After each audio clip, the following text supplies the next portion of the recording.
Welcome to our Living Stones podcast, where we gather to discuss all matters of faith and life as members of God's household. In a world that often leaves us feeling fragmented and disconnected, our hope is that Living Stones will help to further connect us as we pursue the Lord together.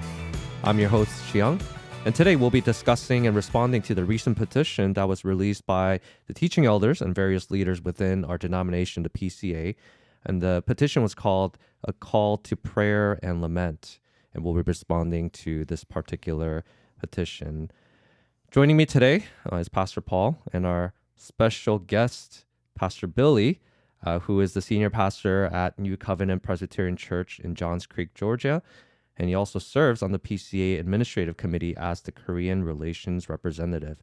So welcome, guys. Welcome, Pastor Paul. Welcome, Pastor Billy. Great to be here. Yeah, he's also, I consider my mentor figure, so yeah. Oh, that too, yes.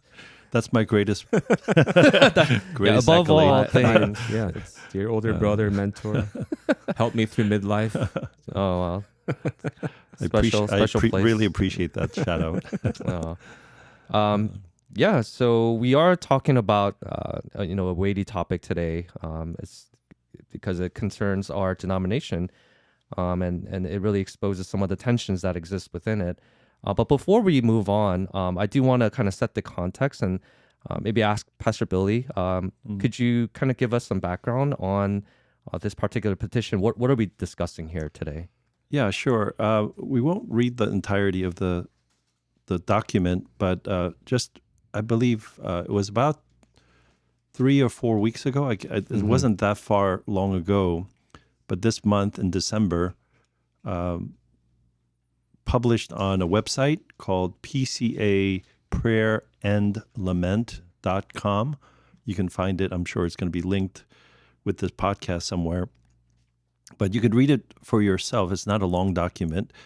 But my initial reaction, it was brought to my attention through a few different people. Pastor Paul was one of the people who I had just found out about before. Pastor Paul sent that to me, and then we got into a text kind of reaction to it.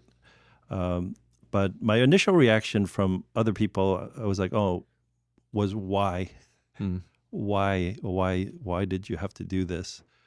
And I saw the list of people who wrote it, and this is a very personal issue for me because it concerns the PCA, which I am very much a part of and love the denomination. But a lot of the signers, original signers, are people I know. Some I know very well, and some are very dear to me. And so there was a trouble in my heart for this because after reading it, I definitely did not agree with the way it was approached, and I had some serious criticism of the document and what they were trying to do. But it was from people that I really care about, and I have a lot of relationships with people who signed it. And so my first thought was actually George Whitefield was dear friends with John Wesley, and John Wesley was an Arminian, or like Wesleyan theology, which is a little different, but he wrote a book called, I forget the exact title now, I think it's called Unlimited Grace or Free Grace, and talking about like arguing against limited atonement. And George Whitefield wrote an article. The version I got was entitled, "Sir, You Mistake." And he writes this wonderful rebuttal to the book, saying that he loves John Wesley, willing to take his eye out for him. And John Wesley spoke at his funeral. But he said to his dear friend, "Sir, you mistake. And I don't want to respond to this because you are so close to me. But you're causing the church trouble by what you wrote." And that's the exact feeling I got. I was like, I don't want to respond to this. But this is going to cause the church great harm. I think the writers intended to be a benefit to the church, but I personally believe it's going to cause the church great harm. And one of the reasons why I accepted the invitation to this podcast was, there is a response where don't say anything, don't get into trouble. These are your friends, don't say anything negative. But this is going to cause the church great harm. And we must speak about this.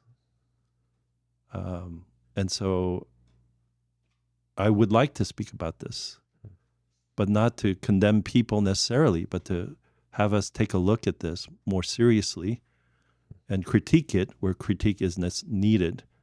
And so, so that was my initial response, to think about that reaction, saying, man, some of these people are my friends. And how do I respond to this? And I don't think it's good. So part of me being on this podcast is to want to dialogue with other people.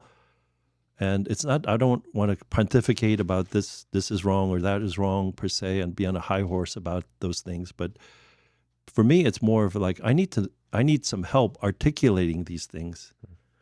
And this podcast or having to prepare for it or thinking about it a little deeper causes me to measure my words, in talking about it, but talking about it in a certain way that hopefully will bring more light than heat. And so that's my objective here, on this podcast.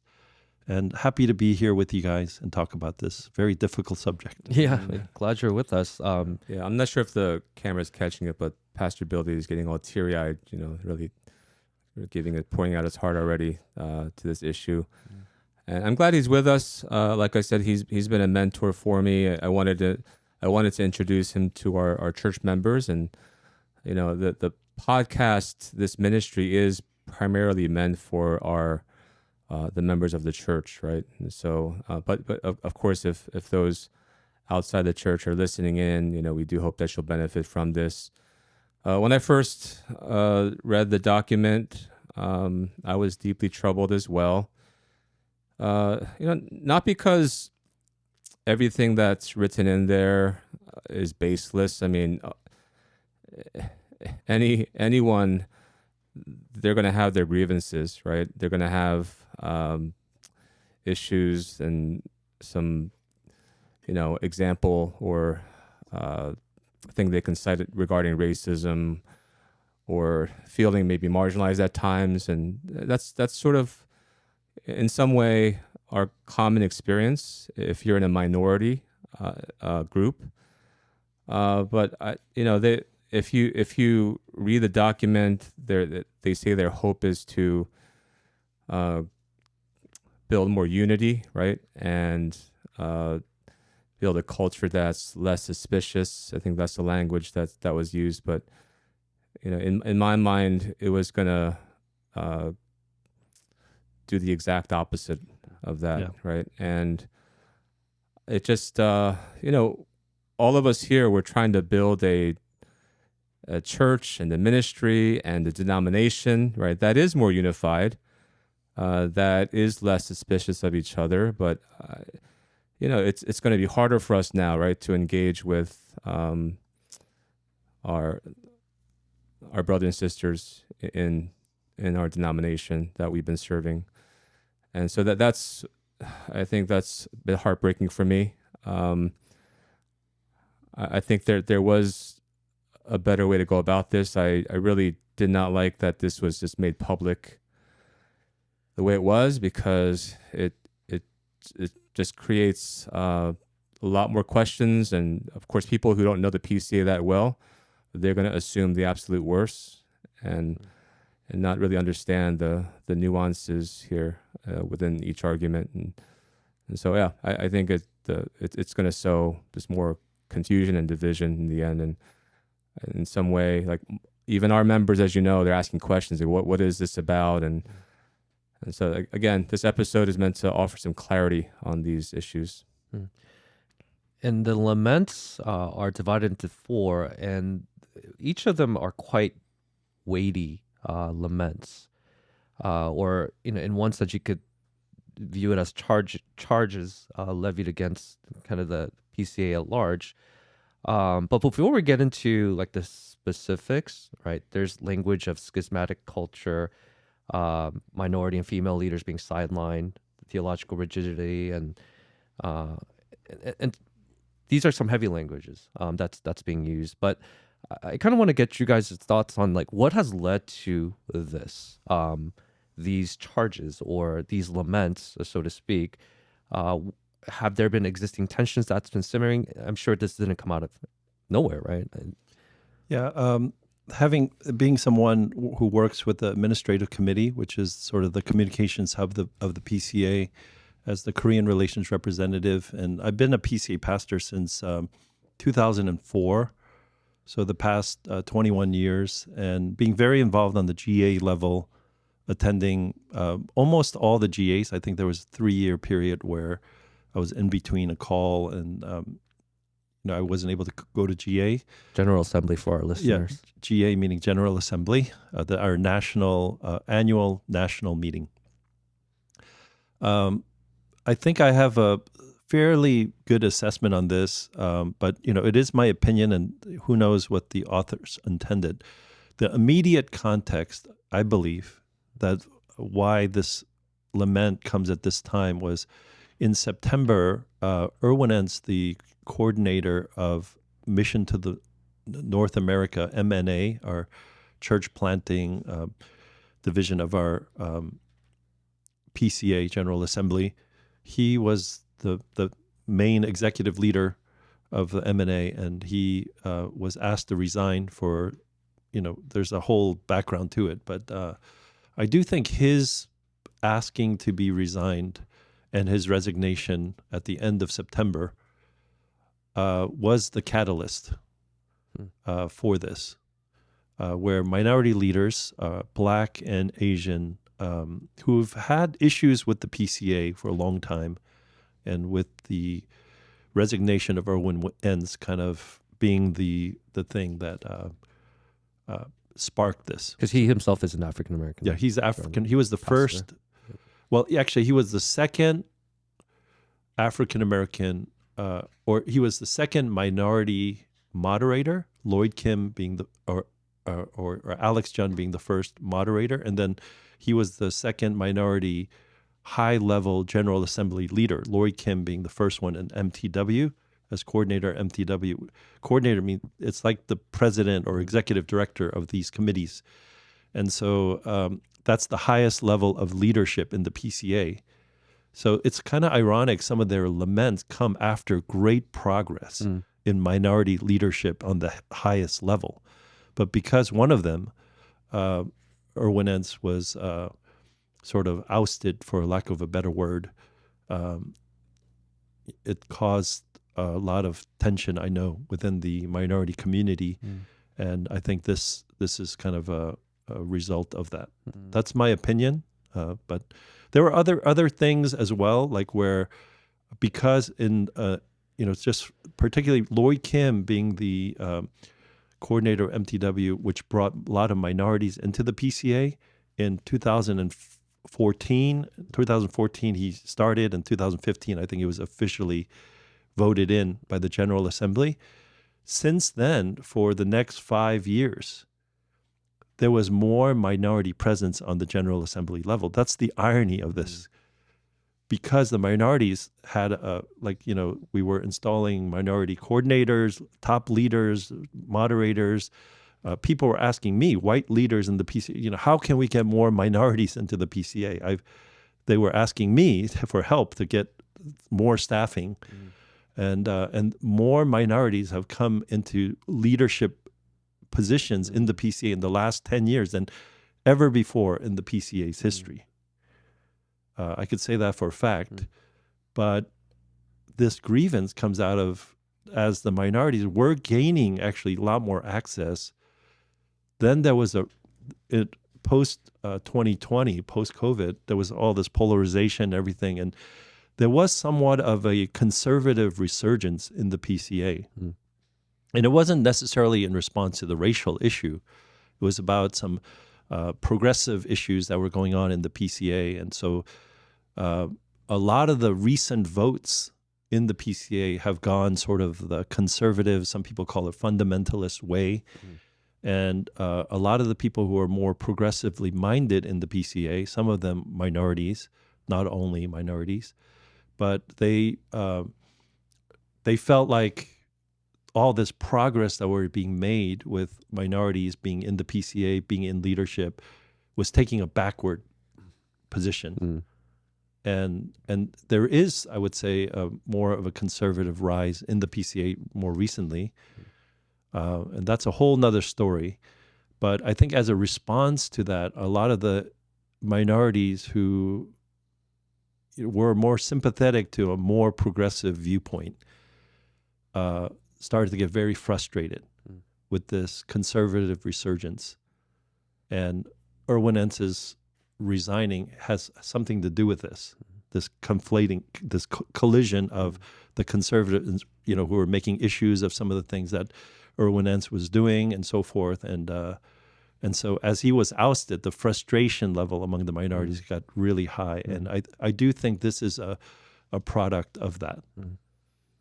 I could be wrong. Yeah, I think the details of the conservative resurgence do matter as well, besides what you cited with Erwin Entz. So would it be accurate to say it had a lot to do with creating guardrails regarding sexuality, LGBTQ issues, as well as women ordination issues, right? And the votes involved there? Yeah, I would say the conservative resurgence was, I forget the exact years, so forgive me if I confuse those years. And this is always been the tricky part with racial issues. Racial issues and progressive issues have always been intermingled. And so some people look at racial issues as progressive, where my whole thing has been try to separate those two things. There are legitimate racial issues, but I'm trying to decouple them from progressive ideas. Because just ever since the 60s with the civil rights movement and progressive ideologies, there's been a link of that. And so Greg Johnson issue, if for the lack of a better word, who is no longer part of the PCA. And so part of the conservative movement was, to put it simply, to try to push Greg Johnson out of the PCA. They wouldn't maybe say it that way, but what Greg Johnson stood for, Side B Christianity Revoice Conference that seemed to champion Side B Christianity, which is they were championing traditional marriage, but a gay identity. They actually accepted the gay identity terminology, and like I can be a gay Christian, right? And it's hard to get their position exactly, because when you try to push them into one simple thing, it's like it squeezes out of your hand. So, but are you okay with like the article? Greg Johnson produced an article in the USA Today called "A Gay Pastor in a Conservative Denomination," giving advice about Christmas, how to handle like family tensions within Christmas.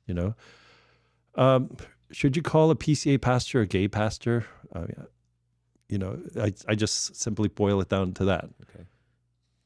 Yes, he's celibate. He's believes in traditional marriage, and so issues like that, I think, which tended towards more progressive. But then there were people who really sympathized with him, and I personally sympathize with him as a human being. I don't condemn him as a human being, and but in the PCA, as we take certain stances and everything, no to gay pastors, no to gay identity as being as an acceptable thing, and I do commend some of the study reports and some of the statements that the PCA produced out of that. But there was, because of that issue, a lot of the conservative movement that reacted to that. And I identify with some of the conservative, and I would say even most of the conservative movement. But at the same time, part of me wanting to do this podcast is to say, as people who might be more conservative, we have to be careful of our reaction as well. Because the conservative reaction in the PCA is not going to be all good. and it could respond to the sense, and we need to get all these minorities out of here. They might not say that consciously, but I did overhear one person. It wasn't a teaching elder, but it was probably a family member. When all this changes in the PCA, it was becoming more, we were discussing some progressive issues or more minorities were showing up. And someone said, and maybe I took it as a microaggression, using that word, but said, But by the way, we don't use this, we don't like to use those words. I know. I'm saying it in tongue in cheek, but he said something like this. He said, "This is not your grandma's PCA anymore," And so, in the sense of PCA was predominantly white, Southern, and the way they dress and the way they were, it's very white, Southern, and then more than outright racism, it's just one where you just got to get used to that culture. And I personally got used to it, and I've learned to love some of it, But yeah, for some people, it has changed. And so I don't think PCA wants to go here at all either. But like the conservative response can not be, I don't think it's going to be, minorities get out of here.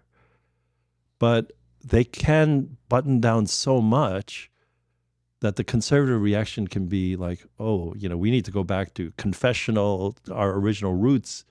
Right. And then the minorities all feel like, we have no place here. Right. They'll be less gracious, right? More suspicious for sure. Exactly. Right? Yeah. And that's where I'm actually concerned for that response, the conservative response, to be measured and good, so that we don't, our solution, sometimes when you have a problem, you try to have a solution, and the solution becomes worse than the problem, or not worse than the problem, or as bad as the problem. Because you try to overcorrect.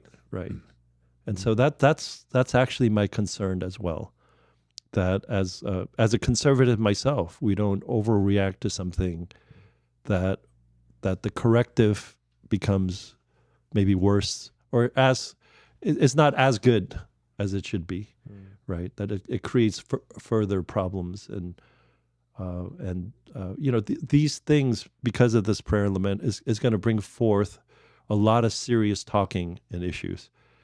But I for one want to measure my response in a way that actually, in the end, will be for the good, for my good personally, and my character, and for the good of the church, in a way that I've heard people like saying, if they feel like this, good riddance, get out of here, right? But and I don't want that to be my response.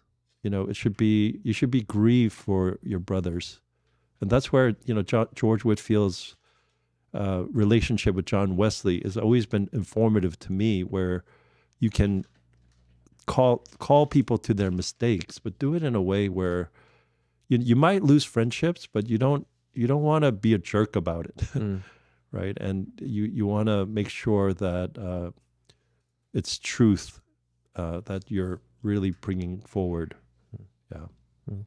There was also effort to maintain the integrity of the two offices, elder and deacon, correct? And so there was a vote basically that passed at the General Assembly level, right? That said local churches should no longer use the titles of pastor, elder, deacon to describe any non-ordained members. Is that how it was articulated? Can you clarify that for us? Yeah, okay, yeah, I do know the specific overture. I don't have the exact wording, but it's in our Book of Church Order. It was changed that the title of officers like pastor, elder, deacon should not be used. Those titles should not be used for non-ordained people. Right. So that was a way of kind of safeguarding against women deacons and so forth, or even women pastors, or calling them pastors, right, and so forth. And some churches, they're a little sloppy, and they're not trying to be liberal or anything like that, but they just, gotten used to just calling, in the Korean church, jeondosas, pastor, whether it's a youth pastor, you call them youth pastor when they're not ordained, right, or a woman children's worker, saying pastor, whatever. And so sometimes it reflects a more egalitarian mindset. Other times it's just, I would say it's just kind of sloppy. Right. They're not aware of the BCO, or they're not aware of what that means. What is culturally conditioned? It's over cultural. Time, How do you translate 전도사? right. And Literally it'd be evangelist, right? But that's kind of awkward. yeah, and in the Korean church, I mean, there's I would argue, this is a little aside, but the compartmentalization of the Korean church, where every age group needs their pastor, creates this problem.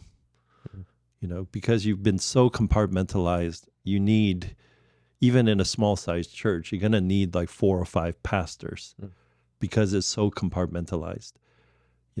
It's not just a director you need someone who can lead worship. You need to shepherd them and everything.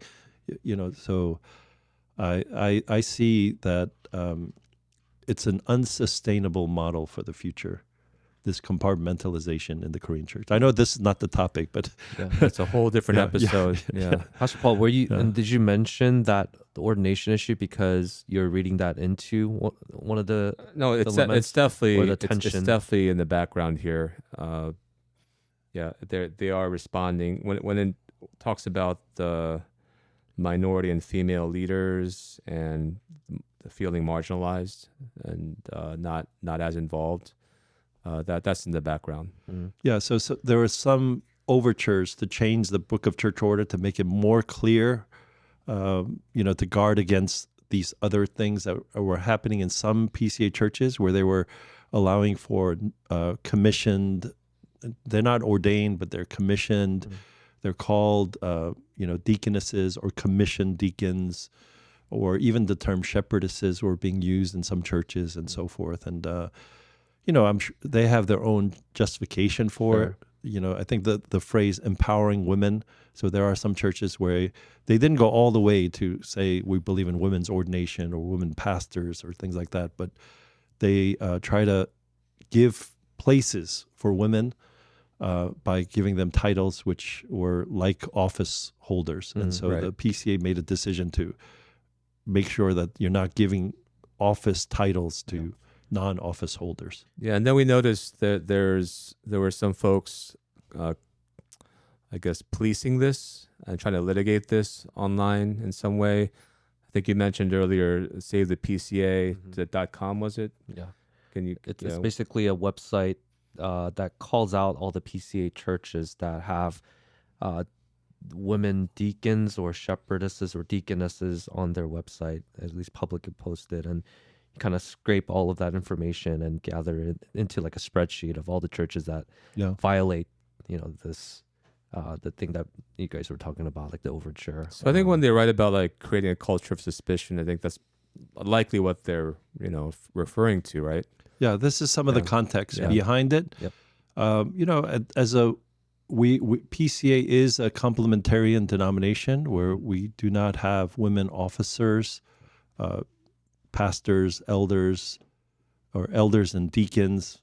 We don't ordain pastors, women pastors, and so forth. But like in terms of PCA is also among the conservatives, probably more broad. There are other denominations that will not have women pray in the worship service or read scripture. In my church, maybe I can get in trouble for this, but in some circles, but we have women read scripture. We have women pray. They don't pray the pastoral prayer. We call it the shepherd's prayer. That's prayed by an elder or the pastor of the church. Yeah. Our women prefer not to do that, and so we're actually more conservative than your church. Yeah, so you can bring charges to me. Yeah, it's So I'm personally comfortable with either way. Where you do have the pastor read the scripture. There's sometimes I prefer that myself, but it's one in our church. It works, and no one mistakes that as we're trying to. We do try to recognize women are they should be valued, and whatever they mean by empowered, like if we are not valuing women and we are oppressing women, we definitely should not do that. I mean, we don't want to be seen as that. Right. But like from a complementarian, which we use that word complementarian because it's supposed to be a beautiful word of how God made us equal but different, and different roles in the home and the church. And I want to press them upon some of the meaning of these things when they say, Right.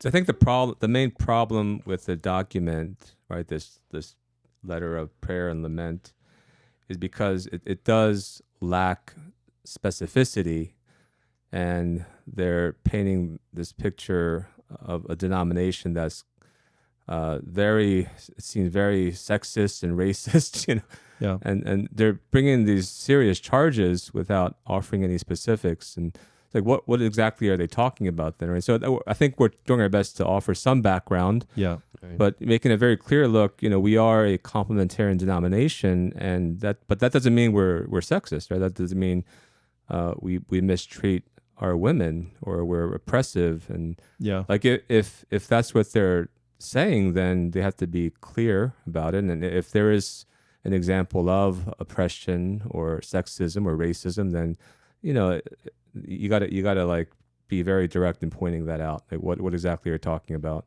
Our women, they know what they're signing up for when they become members of the church, and every single one of them, they know what we're about, they know what we believe, and they're there because they believe that our theology is faithful to the scriptures, and they see it as a beautiful thing, right? Right. Not as an oppressive vehicle. Amen to that. Yeah, I think these are very helpful in kind of painting the picture of the simmering tensions that Right. perhaps have led to this.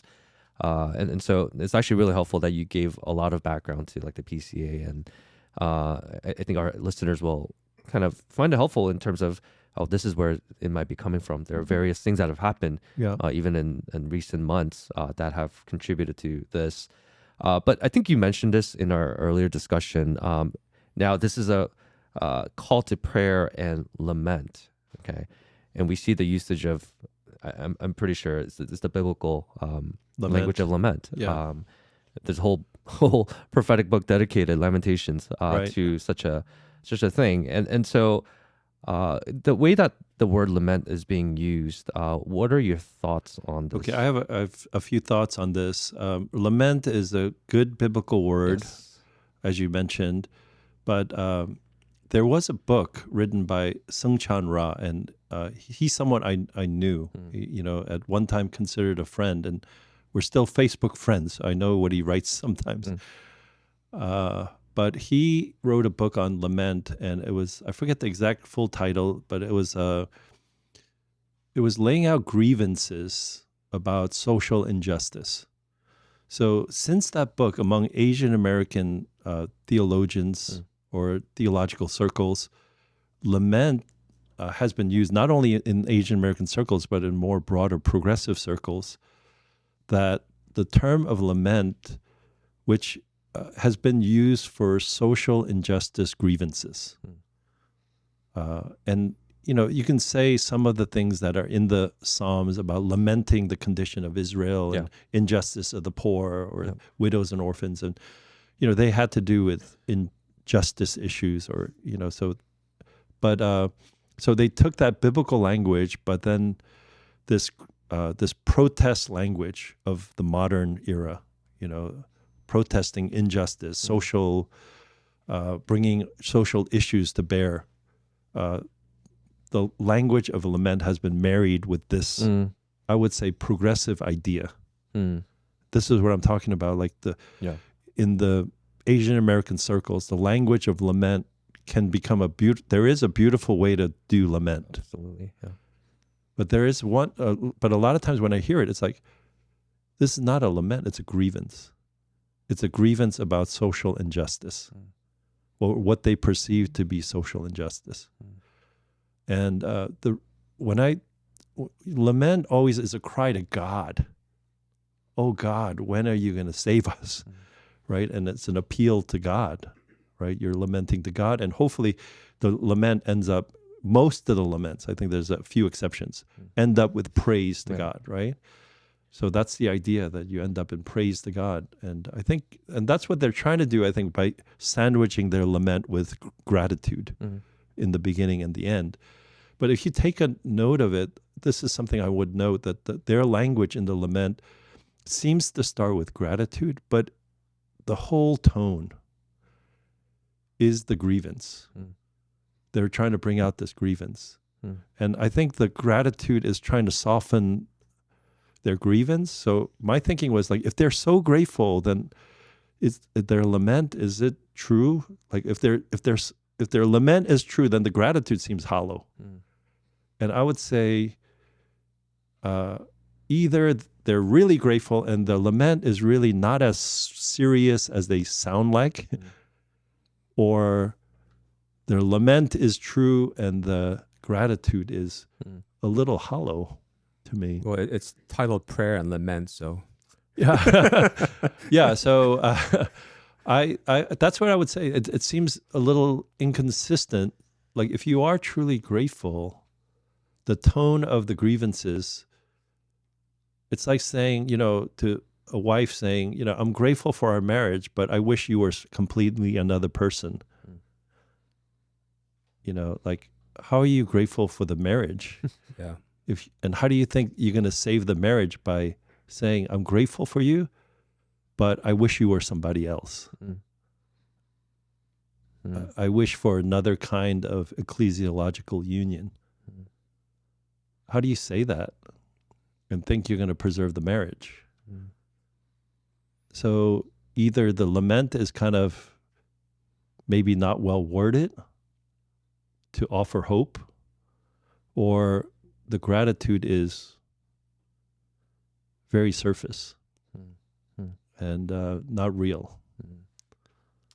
No, that's helpful. Like the biblical concept of the lament has kind of been overused or misused or inappropriately kind of applied to every, as you said, grievance. And the phrase prophetic voice, and just for background, I actually went to a liberal seminary, Princeton Seminary, where I heard of a lot of this language where, the prophetic, we need to embrace the prophetic, and they weren't talking about charismatic prophetic voice. They were talking about social justice, calling out. Prophetic voice of speaking truth to power, all these, very progressive ideas, that were being embraced of using biblical language to basically echo a lot of the social unrest that was in the culture. Instead of trying to bring to, I would say, the thing that we should call for repentance and forgiveness. There's no really note of offering forgiveness. I mean, you can call people to repentance, but there's what makes a marriage work is repentance and forgiveness. That's what I would teach on marriage. It's just you have to learn to repent and also saying sorry yourself sometimes. That's right. and that note of that the gratitude was there, but note of real grace. I think they're envisioning a better future for the PCA. They actually say that in their document that they long for. What follows are the four laments that express both our grief and our longing for a more faithful, Christ-centered future. So they're longing for a better future. And I think if you were to look at it, they're thinking that these laments will move us towards a more faithful and Christ-centered future. I don't see how this does that. And they're longing. I could long for that too. But how do you say these kind of things to the denomination and think that it's going to progress to something better? I just don't see that. Excuse me. Yeah. And I guess what would be also helpful for our listeners is for us to at least briefly interact with each of the laments, each of the points that have been made. I know we kind of touched on them here and there through just like the introductory content, but maybe we can tackle it a little bit more head on. Before you get into, can yeah. I mention just one thing? Because I have actually put into I've been keeping track of the signers as well, just to see, because there are people I know there and so forth. And there are, as of last night, there were 332 people who signed this document. 111 are teaching elders. There are others, ruling elders, 42 ruling elders, and other people as well. What I can just go by Asian American names, only going by recognizable Asian American names, there were 50 recognizable Asian American names, 32 teaching elders, Asian American teaching elders, based on the names, so I could be wrong on some of them. And about 40 names I personally recognize. And that's what I meant, that these are people that I know. So just to give a little context, because 111 teaching elders compared to how many do we have? We have 5,000. So it's not the majority in any fashion, Well, also, just to clarify, not everyone who signed are from the PCA. Right? There are some non-PCA folks as well. I'm not sure about that. When they say they actually ask for PCA teaching elders and members to sign. So I think what they've asked for is PCA people to sign. Yeah, but I mean, I know for a fact that some are not. Okay. So I mean, again, that statistic is only loosely helpful. But what I'm saying is, like, 100 teaching elders is not anywhere near the majority of the PCA out of 5,000 plus. But it's a significant number. Like, if 100 plus teaching elders sign something, that should give us. So, in one sense, it's not like the whole PCA believing this in any way, but it is a significant movement that this petition represents. That's what I wanted to point out in those numbers. Yeah, thank you for that. So, if we were to get into it. So number one, we see here, we lament the schismatic culture of the PCA. And this is talking about some of the tension that we've already mentioned, deepening culture of suspicion, gracelessness, self-righteousness. Just pause there for a second, though. Would any of us here describe the culture of the PCA as schismatic? For a denomination to have some problems here and there, of course, yes, right? But I mean, are we willing to say the culture of the PCA is schismatic? I guess that's another level, right? Yeah, schismatic is a very strong word, right? It's about division. Our culture over the last 5 years particularly has become very polarized. I mean, even the last few decades. So that polarization being represented in the PCA as well. So it has been polarized. There's some in the General Assembly, some of the votes I was talking to you about, they have been very polarizing to the degree that some of the votes causes people to say, am I even welcomed in the PCA? Right. I've heard people say stuff like that. So I think that's what they're referring to. I mean, there is a greater... tensions have been high recently, yes? Right. Yeah. And but then the idea of suspicion, the culture of suspicion, gracelessness, self-righteousness, and I think we've alluded to this in private conversations, and I think you mentioned about the lack of specificity. There's a lot of generalizations, and I think a lot of the critiques that I've heard about this prayer and lament is that, it's a statement, so I think I don't know why they didn't put in a little more specificity, but it's this generalized negative statement. I think they're expressing their feelings of how they feel and how minorities feel in the PCA, and on one level that they're experiencing pain, and I do want to not to just sweep that under the rug, that there are minorities experiencing some dissonance. And my thing is it dissonance because you're a minority, or because right now we are battling for, in many ways, the identity of the PCA in regards to some of these issues? So it's not really about you personally. it's about these issues, but sometimes the race thing gets mixed in with that. And then, it feels like, oh, it's about race when it's not, Yeah, and I read phrases like many of us have experienced or witnessed racial microaggressions, and even then, right there, to me that screams language of like critical theory, Yeah. because that's a very subjective experience, right? So if someone mispronounces my name Siyoung, which that happens all the time, right? Siyoung. Yeah, and I've been called like 5,000 variations of my name, and Yeah. if I can construe that actually as microaggression, because people can't get my name even after I introduce myself, or they try to overcorrect, and and they would just say some like they would just say my name in such an Asian way, right? Yeah. And so I just think when you say racial microaggression, what does that mean? How are you defining it? And it could be as subjective as like a white person just Well, mispronouncing my name, or passing me, maybe perhaps choosing to favor another person. That's how maybe I perceive it. But yeah. It- it- There are these microaggressions, like those times where they try to be nice. I don't think they mean anything mean. Microaggression is they're not aggressive at all. You take it as an aggression, but it's meant usually as, hey, I want to be friendly with you by practicing my Korean to you, right? And so I've had people like that do that, and it was a little offensive on some level, but it's just them trying to build connection with someone who's culturally different.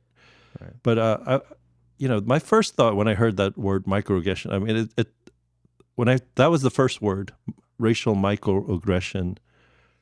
Many of us have witnessed or experienced or witnessed racial microaggressions. As soon as I read that phrase, that's when I said, "Oh no!"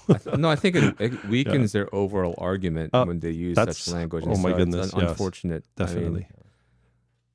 So the Apostle Paul, with all the stuff that happened to him, he said, "For these light and momentary afflictions."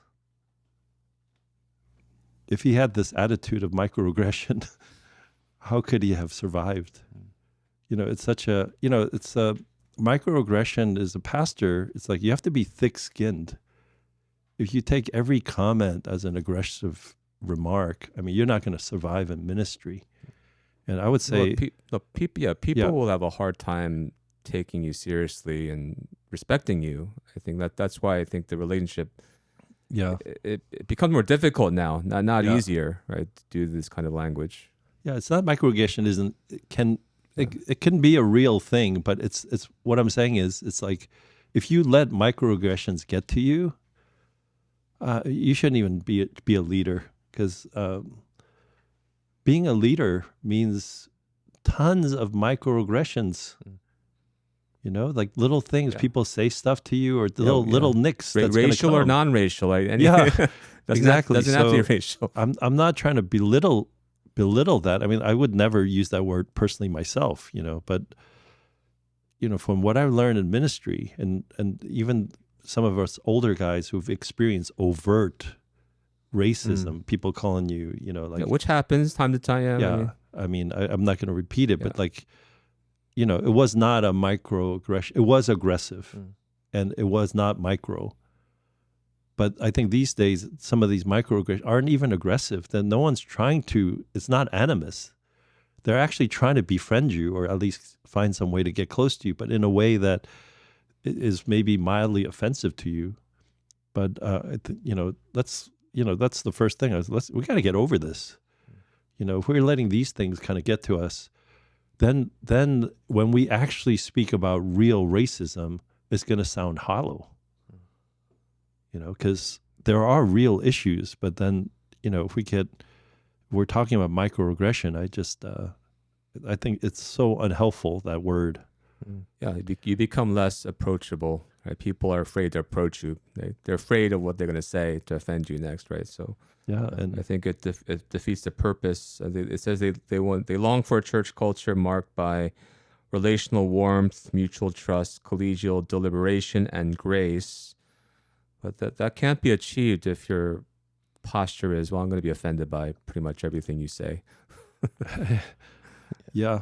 Not to mention, I think, well, right before what you just read, Pastor Paul, this is a charge I think that's also pretty serious. It says some have described the denominational environment as emotionally or spiritually abusive, Yeah. particularly towards leaders from marginalized or minority backgrounds. Emotional and spiritual abuse, That's like, serious. that's a serious charge. Very serious charge, yeah. Like, do you guys have a response to that? What that might be? I'll let Pastor Paul answer this one. I mean, I don't know. All we can do is speculate. But I do have a concern. Our culture tends to overuse certain language, and I think this is one of them. Microaggression being the other, and this is, I think, in this document, the word abuse, right? Mm-hmm. So, another term that came to mind, like toxic masculinity, right? These things. So, if a man is even a little bit aggressive or direct, firm with his words, then he could be easily categorized as abusive. And I'm not denying that there is real abuse out there, but I think the word is thrown around too easily, casually. I agree. Yeah. I agree. It's thrown around too easily, and it could mean it's measured not so much by the action of the perceived abuser, but on the impact. The impact. So, I mean, one of the things I learned earlier years in my marriage is there was this little book said, sometimes men and women, when they relate with words, like a guy might say something to his wife, and it might have been a poke, Mm-hmm. but and so it's like a verbal pebble. Mm. So I threw this verbal pebble at the woman. It's not going to hurt her. It's meant innocently, but then by the time it got to her, it turned into a boulder, and it hit her like a boulder, and she responds like that, and the guy says, "What's the big deal?" So there is some difference of to take responsibility. Yes, there is this over litigating of the person in authority, but there was a recent conversation I had with somebody, which one of the things I used to say to young pastors was take everything as training. Meaning that you can learn from good situations and bad situations, and I think that's good wisdom. But someone I won't mention his name, but someone who used to be your pastor at one time, said this to me, and he said, yeah, he tried to take everything as training, but there was one situation where it was just abuse, where the pastor just railed on him and stuff like that, and thinking and said to him, "This is training." So it is a real legitimate debate and thing that we need to evaluate. As a guy, we shouldn't just be careless with words. Just because it's a pebble to us, we do have to measure the effect. Especially with women, in our relationship with people who are different from us. What seems acceptable to us, we do also have to consider how others would take it. So, yeah, I so agree. we shouldn't be careless, right, with our words. Yeah. And that's the same thing too, like what I might consider training, it actually might be abuse, right? So there's a fine line there. So, I do agree we are in a place where we're way overly sensitive, but it is a time where we need to evaluate the past as well. So I would agree that there are some real issues that some of these things are pointing to, but when it's put in this kind of fashion, it makes it so unhelpful that there's nothing we can do about it. Right. There's nothing that we can learn from. There's nothing we can overcome. And even if it is real thing, is there any real thing that we can point out and change? And so that's my frustration with this. But I do want to say that, that pointing to spiritual abuse in this day, we shouldn't overreact to it either, saying, "Oh, everybody's sensitive about it. There's no such thing as spiritual abuse either," right? So, yeah, okay. I think it keeps coming back to the point of how this was executed in terms of this vagueness. Right. Again, public document, people assuming the worst. I mean, the language of abuse. Yeah. We're acknowledging that some of these points are legitimate, but it's not helpful in the way that it's put in a sort of a blanket statement, vague way, where we have to kind of decipher what they're referring to here and how does this help us move forward, right? And I think that's kind of like the continuing theme of the document. And so if we move on to number 2, we lament that minority and female leaders remain sidelined. And we talked about that, this particular topic, with some of the background tensions that have been simmering.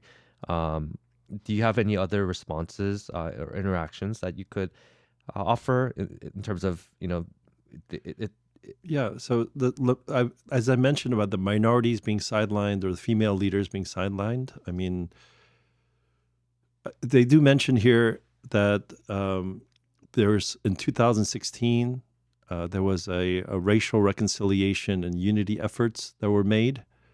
And it happened over like 2 or 3 year period where we had a study committee on racial reconciliation. We had public people like old founding fathers repenting before the General Assembly of some of the wrongs of the Southern Church particularly. And, and so it was a time of great hope for the future. And I think it opened a lot of the doors. And as I mentioned, in probably 2018 to 2020, like many of the agencies were asking how they can become more diverse. So this is the odd thing. And so I think they wanted more progress, more minority. But I'm kind of realistic. I think we were on a good path, but because of the minority leaders that were put into positions, they held some of the more progressive views in the PCA. So it's not that we were against the minorities. If anything, I think PCA has been more open to minorities than any other time in its history. But it's recognizing that some of these more progressive thought was coming into the PCA through the vehicle of some of these minorities that were being put into leadership positions. So would you say then it's less of a racial issue, more of an ideological issue or a theological issue? I would say that. Yeah. I would say that. But the thing about the racial issue is, especially if you're Black, if you're Asian, Hispanic, some Hispanic look more white, some Hispanic look more, like people of color. When you are visibly different, and especially in the Southern Church where they're not used to people, other than Black, they're used to Black, but they're not used to Asian, normally. It's only recently that Asian faces have become more normalized. Because of K-pop? Maybe. Yeah. But you just made me lose my train of thought. Oh, no. But anyway, I'll end there. This is what I'm best at. Yeah. But I would say, progressive ideology and race, that because the race is so right there, it is hard to separate. Because generally, if you meet someone, let's say you meet a Korean for the first time, what are you people like? I mean, that might be a legitimate question. It might be a very microaggression question too, right? But they're trying to figure you out.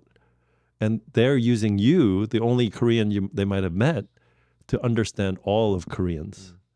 And that's very natural. If you met any other person that you never met from another country, you might do that too, right? So if you meet a few people and they hold a certain place, and we do have to, there's a certain connection. Like for myself, being Asian American, my education has been mostly liberal.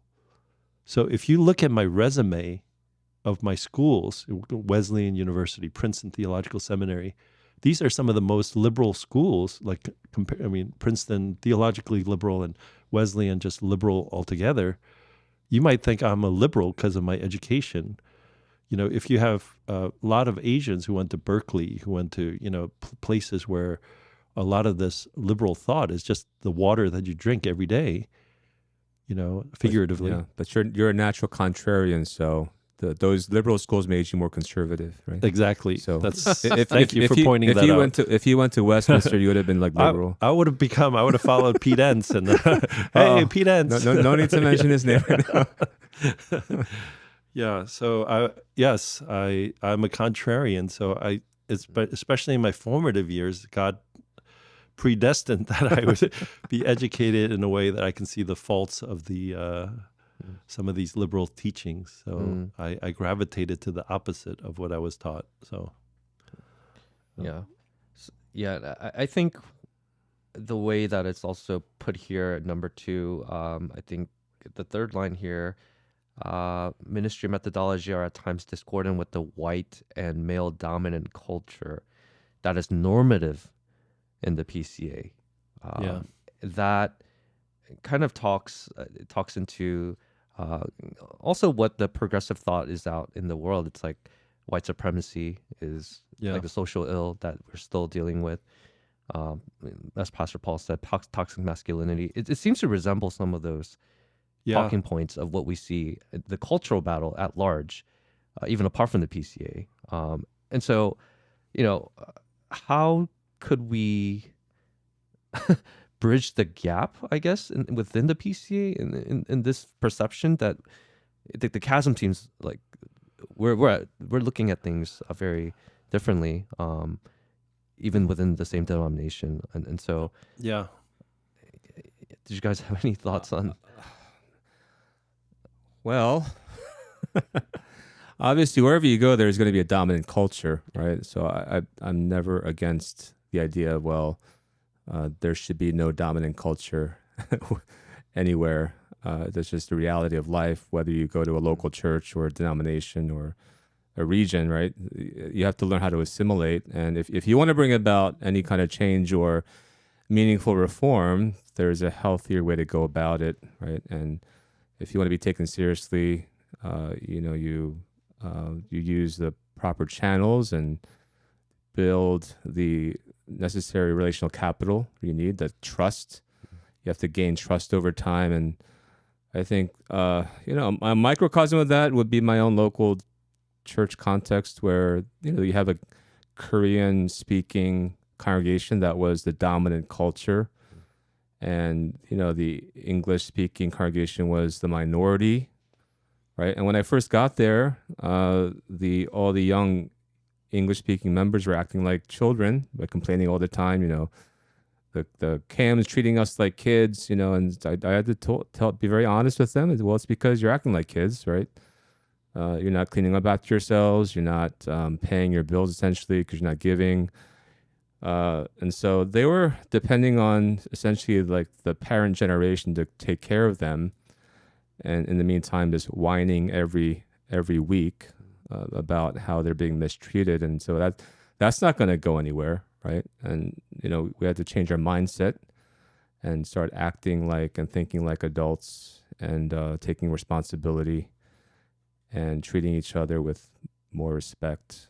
And over time, trust builds, right? Trust builds. Instead of adopting just a victim mentality, right? You become a wiser steward of the resources you've been given, and you're able to over time extend grace, and that becomes more abundant, right, as you grow older.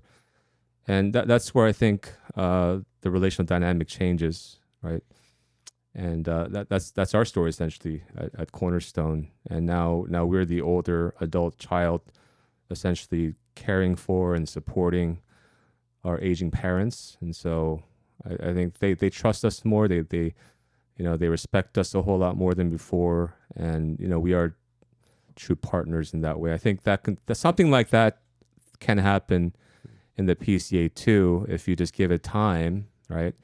And you build trust and respect, and not always, create these divisions based on race, but you grow in greater unity theologically, right? And that's when you can really have more meaningful conversations. And so that's sort of the future I'm envisioning, and I want to be a part of that. I love our denomination. I think it's a healthy denomination. I love my white brothers and sisters, even though we might be culturally different. And I think if they understand that not all minorities think alike, believe the same things, act the same way, I think we can grow in that way too, as they become just more aware of who we are. And I would encourage them not to be afraid, right, to talk, and not to be afraid of committing microaggressions. Okay, that's okay. We can be cool with that. I'm sure I've offended you the same way at times. And so, yeah, I would encourage just more open dialogue moving forward. Yeah, with the second lament, lament that minority and female leaders remain sidelined. Like we are, PCA, its origin is in the South, right? So if you're a Northerner, like if you're from New York, California, it's not even about race. It's if there's a certain expectation that Californians, New Yorkers have. They're the big cities. PCA is actually a small city denomination, or at least in its beginning. It started in Birmingham, Alabama. If you say, let's have General Assembly in Birmingham, Alabama, how many Los Angeles, New York people will say, hey, that's a great place to vacation? I mean, we have our biases, right? We think, oh, that's the racist South, or that's the General Assembly I'm going to skip, basically. Yeah, right. Or I'll go to the one in Dallas, or come out to San Diego. We had it in San Diego one year. Or there's one that's in Wisconsin. That's Milwaukee, Wisconsin. That's coming up. We're not in the new year yet. In 2 years from now, to 2027. So, there is a certain culture to the PCA, and it is white, Southern background. It has been throughout its history trying to open to everybody, and they've made declarations to that we want to be a national denomination. We want to be open to all races, and so on paper that we are not just a Southern white denomination. Yeah. Now, in its trying to play that out, they haven't always done that well. They would admit it. They haven't always been the most open to people who are different. But to the degree that, are they sidelining them intentionally? Are they trying to do that? If anything, that's the irony. Some of the people who are on this list are the people who have actually, I would say, had some of the most platformed people. I don't know how many of them, but I know a handful of them have spoken at the General Assembly. They've risen to positions of authority in the PCA. And I mentioned, that's why the resignation or forced resignation of Erwin Entz is the key context. But that's the irony, because there was this effort to push minorities into the mainstream. And so this is where it comes to. So it's like, some of these statements might have been much more true 10 years ago of the PCA. And you could have written this 10 years ago and it would have made much more social sense.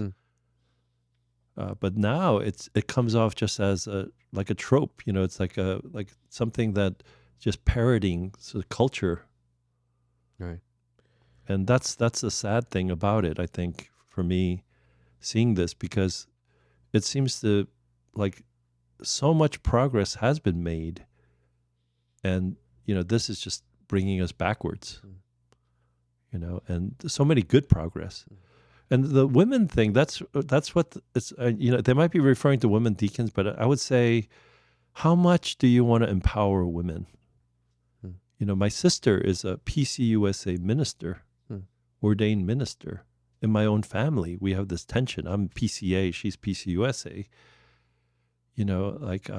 I love my sister and I think she's a wonderful person, but we have disagreements about women in ministry. And she would feel greatly disempowered in my church, because I would not have her do a benediction in my church, or, but what does it mean to empower women? Right. Be more specific, right? Yeah, it's like, how far do you want to go? There are denominations that allow for women complete freedom, no restriction. Do you want to go there? Do you want to close it at, some people say, as long as she's not the senior pastor, it's okay. There are views like that. I've known friends who've held that view. A woman just can't be the top leader, but she can be an assistant pastor. Do you want to go there? Do you want to say elder is okay, but not the pastor, or deacon is okay, not the elder? And so, like, what do you mean by, like, sidelining women? It's like there are theological views here. Right. So PCA, I don't think we're trying to sideline women. We are holding to certain theological views. Right. Also, again, it's a public document. How will outsiders interpret this, right? I mean, you have to think about that too if you're drafting such a letter. Right? How much grief is this going to cause, and how much confusion based on the wording, it's greatly confusing because, how do you write this statement? We desire a spiritual family where women are empowered, minority voices centered. So what does it mean for minority voices to be centered? And who represents the minorities? A lot of the minorities who want to be centered, who speak, they don't speak for me. Right. We don't. They say something completely different from me. We don't think alike. And I would bet if I was the person being centered as the minority voice, they would not like it. It's not about, it's something different.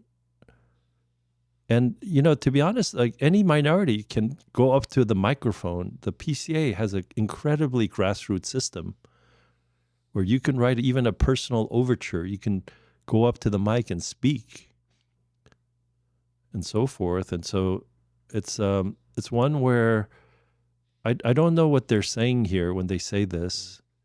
It's like a platitude to try to appeal to say, hey, we value women. But then are you saying we value women and you, PCA, don't? Right. That's what it seems to be saying. Yeah. It's And like almost trying to separate. We're not that part of the PCA. And in that way, I just think of this statement as incredibly hurtful in a lot of ways and unhelpful. And for the very progress of, within a truly complementarian view of seeing women as co-heirs with Christ, seeing them as brothers and sisters in Christ, and really valuing them in the life of the church within the complementarian model. I would like to think I value women, in the ministry. And I would say some of the most significant spiritual people in my life have been women: my mother, my sisters, my wife, and so it had huge impact in my life. And I would say the best minister in our church is my wife. She does it without a title. She leads discipleship with women. She is a better pastor in so many ways to some of the people in my church. There was an old cartoon about farewell, Pastor Bob, and someone comes up to Pastor Bob and says, "We're sure going to miss your wife's ministry." One of my favorite cartoons. And, women are incredible ministers in that way without titles. And so I don't want to belittle that in any way whatsoever, but like what this is saying about it is vague. I'm not sure what they're pointing to. I'm not even sure what they want. And in that, and these are not new theological debates. There are denominations like PCUSA, ECHO, which affirms women's ordination but doesn't on gay marriage. There's EPC, and there's a whole mess of denominations with theological positions that if you agree with them, then, you can side with them. But with the PCA, to say this kind of remark, it's such a general, broad sweep. And, some of these words about white, they don't use the word white normativity, but white and male-dominated culture that is normative in the PCA, this idea of dismantling white normativity has been echoed in a number of PCA corners. And that just sounds like critical theory to me, For sure, yeah. deconstruction, which it's not helpful for the church. And I would distance myself from that as far as I can. Number 3 says, we lament that theological rigidity has supplanted confessional generosity.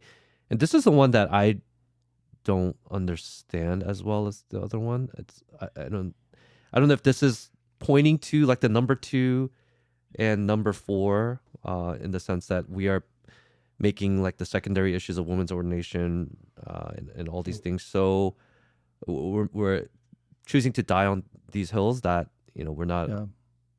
Well, just to give it a little background, I mean, this is a little bit more talking Presbyterian chop, but in Presbyterianism, throughout the history of Presbyterianism, there's always been debates about confessional subscription, like how closely can you subscribe to the confession. And part of all of us are ordained in the PCA, and we took a vow, believing in the Bible, but also, that we subscribe to the Westminster Confession of Faith and larger and shorter catechism as presenting the sound biblical doctrine and as a faithful exposition of biblical doctrine.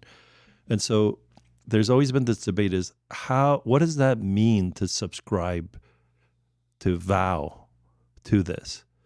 How strict should we hold a minister to that? And so that's the context. And there is in the conservative resurgence a desire for more strict subscription to our confession of faith.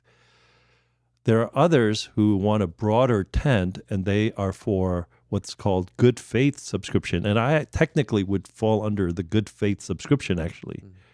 And this is why I would say too strict of a appeal to this. And so they are pointing to a movement in the PCA for greater strict subscriptionist viewpoint, where that's why over the years, like some of the things that ministers that they had to say their exceptions in their own words, and they've been really picky about this every year, right? Because they want to know where you differ, and that you conscientiously differ. You have to say it in your own words. Presbytery has to judge it, and so forth.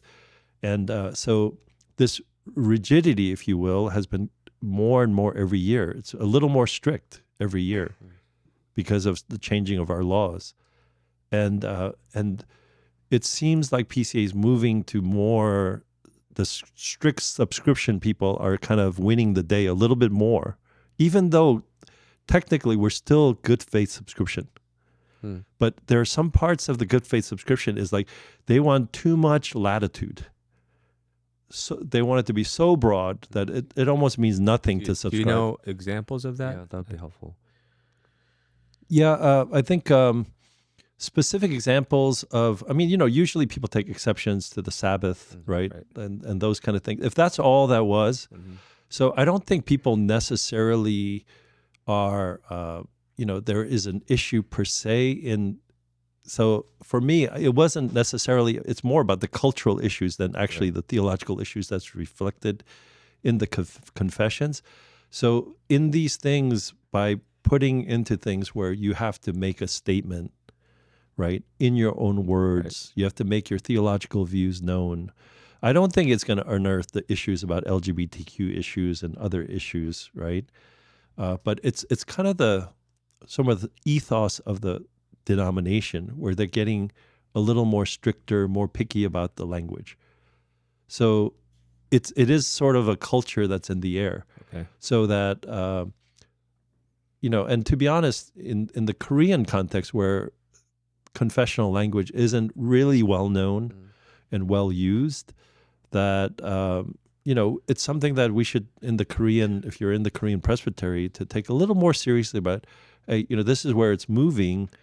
And we should get a little more educated and getting more familiar with the confessional language. And, I think it's helpful to reread the confessions every year, let's say. It's not that hard to do, but I try to do that myself, like to just get familiar with it again. This is the confession that I hold to.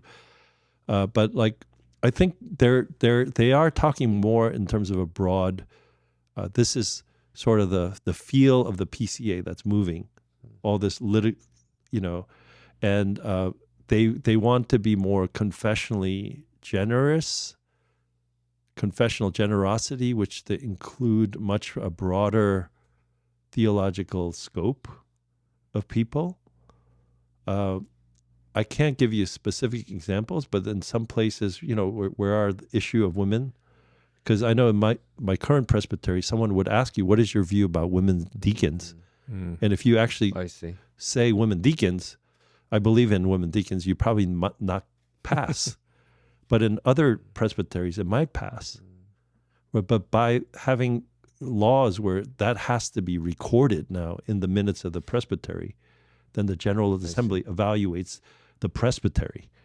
And so there's a whole backstory to it. But it is actually, PCA is getting a little bit more conservative and more, maybe rigid is not the best word for it. Do you think it's more of in response to the cultural shift that we're seeing, because the culture is so radical now that the denomination feels like it has to kind of tighten up? Right. So some of the theological rigidity, I mean, I'm for, if it brings clarity, right? Clarity, more clearer definition, I'm for it. But the feel of it, though, I'm not actually a fan of it either. I would not. I am more of a good subscription person, but with very strong convictions on my confessions, right? So, but if someone truly takes an exception of the conscience, I'm okay with that, But if someone, doesn't think confessions is really that important, then I would have a problem with that too. Right. So, are they truly good faith? Like this is their confession, but on some particular points they might differ, where they state about recreation or civil government or things like that. Because if you think about it, Westminster Confession of Faith was written with the endorsement of English Parliament. Yeah. And so, if you have issues with state, and state government involved, you can say, well, I don't believe in that confession because it's produced by the state.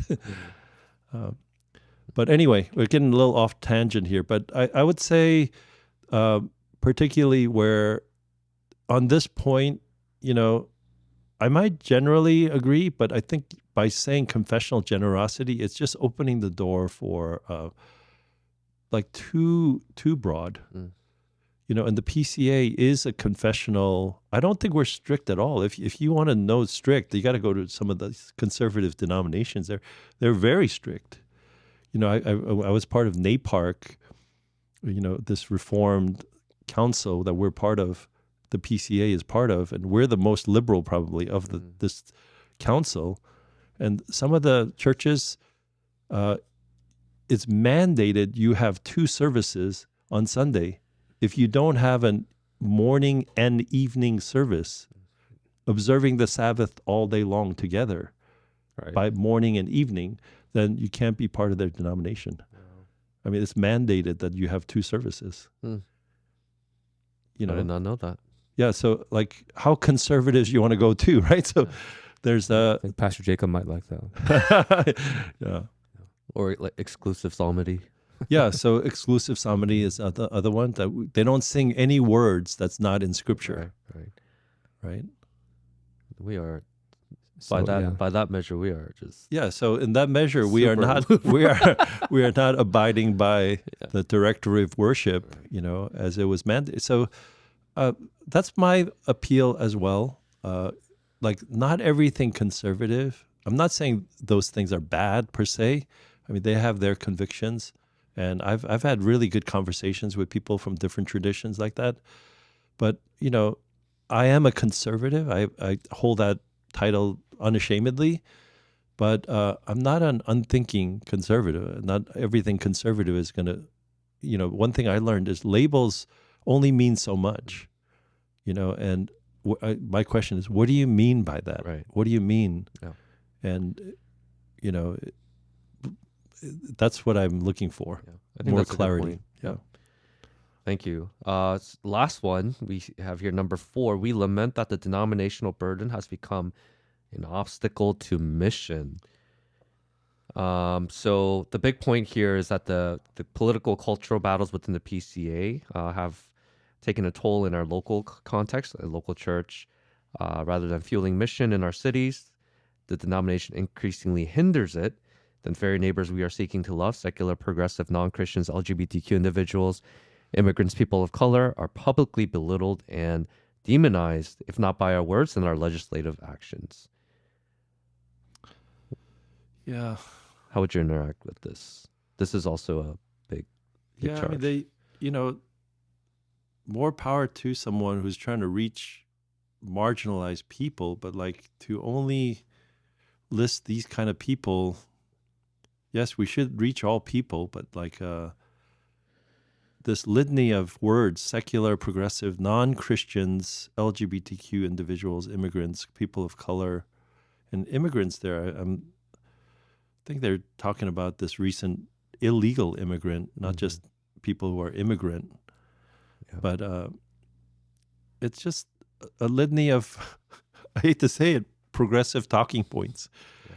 It's like, why this list? Should we reach racist neighbors too? I mean, the sinners. I mean, like, this represents to me a certain urban ministry, Yep. right? Urban ministry context, and maybe this is their mission field, and they're trying to reach these people. But in labeling all these things, it seems to uncritically like give credence to certain ideologies that seems to support these kind of views. And that's where I'm like, I'm troubled by it. Well, I guess my question is, if not by our words, then by our legislative actions. By legislative actions, is that referring to the legislative actions within the PCA courts? And if so, then what is this referring to? Yeah, the legislative actions could be referring to the Greg Johnson issue, where Greg Johnson was, for lack of a better word, as he stepped down, but you can say he was pushed out of the PCA by legislative action, by bringing charges against him and so forth. And I'm pretty sure that's part of it.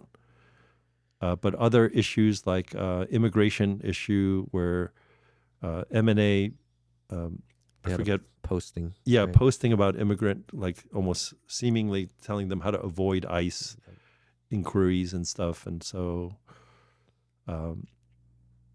there were some official things that went out that seemed to be the wrong decision. Just unfortunate, because I was having a conversation. It was through text exchanges, right? Like Pastor Siyoung Park, shout out to you. He's serving in San Jose, and we both have a big heart for missions, and we want to see one of our own pastoral interns here become a missionary and reaching out to the Native Americans on one of the reservations out there. But admittedly, there are some obstacles that need to be overcome. The process isn't easy, and mainly because there has been not that many people who have attempted this, right, within the PCA. And so I can understand some of the frustration that people may have been feeling, but again, the language here, the lack of specificity, the way it's framed, it doesn't help build any trust or diminish like the suspicion, right? It actually, I think, creates more, and really doesn't help their cause here. And so again, so part of me wants to sympathize. It's like I get the frustration to some degree, but again, I just don't think the way they're going about it is actually going to create any good fruit here. So In the meantime, I'm going to still press forward and work with Siyoung and see if we can get this done. So, and I'm committed to the work of the PCA, and if we have to break new ground, may God empower us to do so. But we're going to try to work with as many PCA leaders as possible to make this happen. Mm. Yeah, I just thought it's a big charge to say that all these minority groups are belittled and demonized. I mean that's a serious accusation there, if not by our words. And I'm curious what that means too. If there's the references to people that have put public posting, belittling these individuals, or is that us us speaking clearly against like certain issues, and that's what I want to know. It's what has been done to for people to think that Right. we've demonized or belittled people of these groups, and as Pastor Billy said, it does really sound like the urban context, and actually they say it at the end, right? Callings particularly in diverse urban and post-Christian settings, and so it sounds like every time the PCA does something that that puts out a certain thing against these individuals, it's like their people come to them. It's like, hey, look at what your denomination is doing. It's like against me. I don't know if that's what they're struggling with, and that's on the grounds in those urban contexts, if that's what they're dealing with. But to wholesale say, that I think all these people are belittled and demonized, it sounds to me like an unfair thing to say, without going into specifics. I agree. Let's wrap it up. Yeah, I mean, we hit all 4 points, and I know it was pretty lengthy, but Could I make Yeah. just one extra comment? When I first, it goes back to my initial reaction. When I read this, I heard from people that this was not an attempt to leave the PCA, but to stay within it and to work for a better place. And I don't know if that's true or not. It was a rumor that I heard from somebody. But when I read it as, oh, wow, these people want to leave the PCA. Because if you read towards the end, we continue to long for an ecclesial home. Ecclesial mean like a church home where ethnic minorities are fully embraced and empowered as leaders. Friendship, trust, and collaboration shape the culture of our institution. Justice, mercy, and hospitality are marks of our communities. Those wrestling with complex identities, I'm thinking like sexual identity, I think, find safe truth and grace. Theological depth is held together with spiritual warmth and missional clarity. I mean, you can say maybe except for the complex identity part, there might be nothing there to object to necessarily, and possibly the PCA can move towards that, and I would celebrate that. But the way it's framed here, this longing for this ecclesial home, like I said, if you were married and your wife said, I'm longing for a better marriage, and there describes something, it's like, you're not talking about us. I mean, it kind of sounded like that to me. And to my brothers who might have signed this document, who might agree with this document, I do hope that you want to be part of the PCA and maybe work towards this. But like when I read this document, it sounded like you're longing for a home different from the PCA. And not that the PCA can't become like this, but this approach is like saying to your spouse, if you don't change, I'm out of here. I don't know that's the best approach to reconcile a marriage. And if that's what you're saying to the PCA, not that I don't long for some of these things too, but the way some of these things are worded by including complex identities, which brings up a lot of issues, microaggressions, all these words that trigger people, triggering people is another word. is this the best way forward? You know, if you guys end up leaving, I would be very sad.